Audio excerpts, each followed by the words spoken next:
So you're going to grab your two stiles, which are the short vertical pieces, and then you've got two rails, which are your long horizontal pieces. On the same plan, you've also got your shelf that you need to glue up. If you have a rough piece, just make sure to put it on the outside. On the corners, we're going to mark an A and another A right next to it, then a B and another B right next to it. Then we're going to do a C and a C, a D and a D.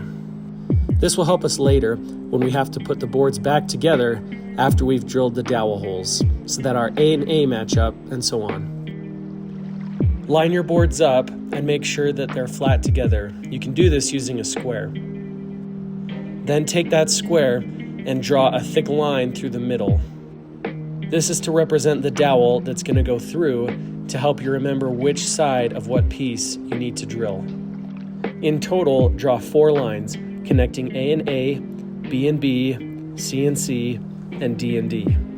The dowel center is going to put a drill bit through this part of our wood so that a wooden rod, called a dowel, can fit inside. This dowel is going to go between A here and A there. This is the dowel center, or boring machine. To turn on the drill bit, push this black button.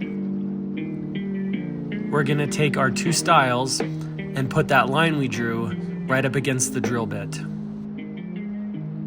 Once you press down this foot pedal, the pucks are going to hold down your wood very tightly, so get your fingers out of the way. While firmly grasping your wood, push the foot pedal and it will drill or bore the hole through your wood. For the toolbox, do both ends of both of your stiles. The rails are your long pieces, and they need to be inserted into the dowel center like this. Please be sure not to smash your hands. Ask me how I know that it hurts really bad.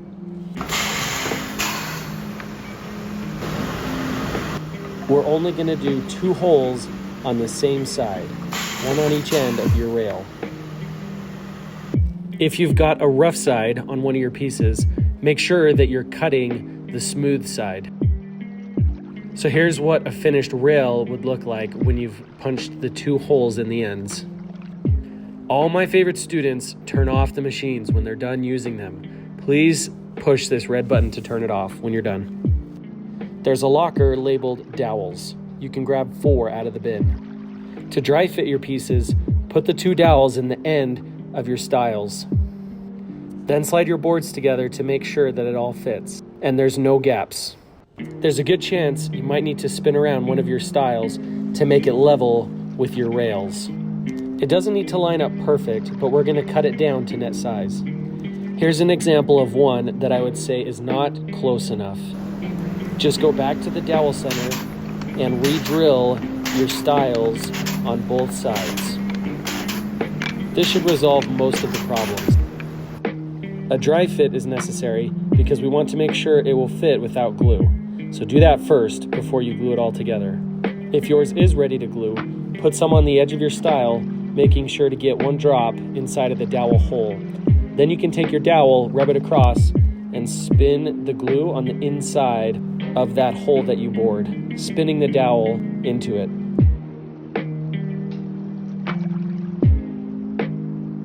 Then you can put glue on the other end of your stile, and same thing, twist that dowel across the glue.